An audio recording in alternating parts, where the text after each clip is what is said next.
Hi everybody, welcome back to Mando Lessons. My name's Baron Collins Hill, and this week I got a question for you. Let's bring into our minds the idea of sitting down with some friends or at a session, and you got a tune or a set of tunes you're really excited about playing, and you go to play it. How fast are you going to play it? That's something I want to talk about today, because I really want people to develop their ability to know how fast they're going to play before you ever put a pick on the strings. There's a couple ways to do it. There's a couple things you can practice. It's all really worthwhile. So that's going to be what we're going to work on this week. Now there's a couple ways and a couple different traditions of how you set the pace of a tune. In bluegrass or old time music, sometimes you'll hear people do potatoes, where you have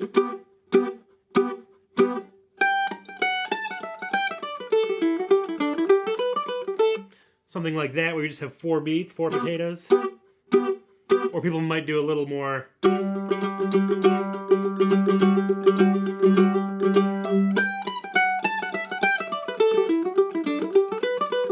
There's a couple different ways to sort of get that potato sound, but what that does is it really gives you and the people around you a little bit of time to figure out, give you a sense of, okay, the tune's about to start. I'm kind of getting a known number of beats so everybody can come in at the same time, and you're also establishing the tempo, giving your hand a little bit of time to get into that groove, and that can be really helpful.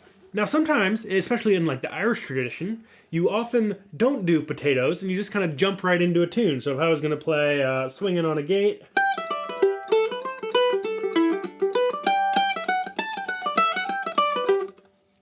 how did I know how fast that was going to come out of my fingers? It's something that I took for granted for a long time, and I just sort of thought like, yeah, okay, it comes out of my fingers. But I would often run into the situation where sort of what came out of my fingers and the speed that I was starting tunes in was either a little too slow or even worse, a little too fast, and kind of faster or slower than I really was hoping that the tune would come out. So, sometimes I would start the tune and go,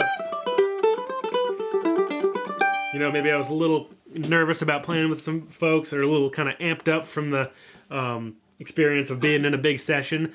And then once you've set that tempo, it's sort of like, oh no, what have I done? I've started this tune a little fast for me. I'm going to be fighting to keep up and hold that tempo. Everybody else is going to be probably fighting a little bit as well to really keep up with what I've done. Now, it's not the end of the world, it happens. And the same thing can happen kind of going too slow, where you start, oh yeah.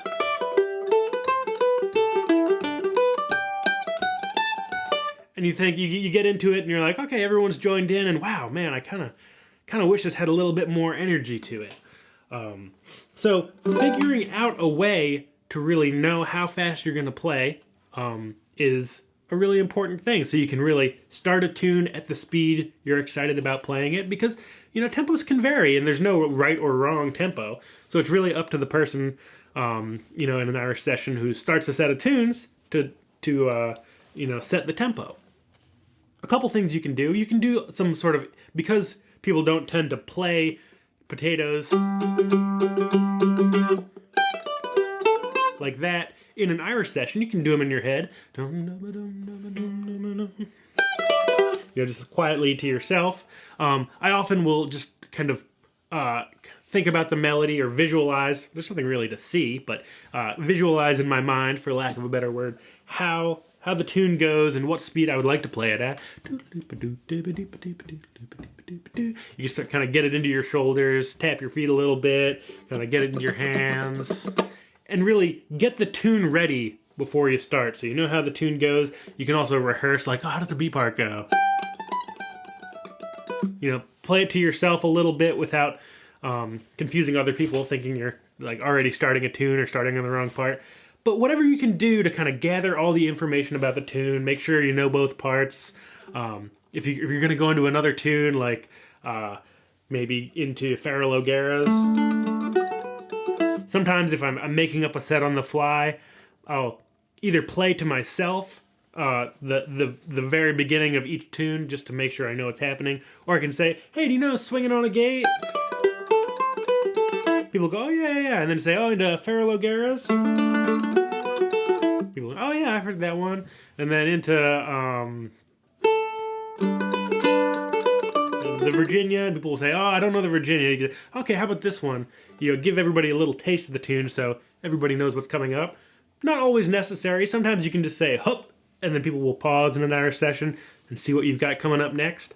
But really, gathering all the information about the tune or the set and really working on knowing what speed you're going to start before you actually put a pick on the strings. The more you practice it and the more you kind of keep in mind, how fast do I want to play this?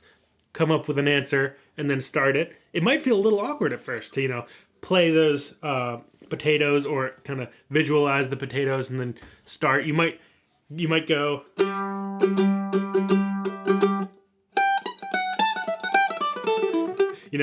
kind of play the potatoes and realize, oh no, I need to go a little faster than that. But the more you try and the more you kind of have attempts at setting your own tempo, really mindfully, the better you'll get, the more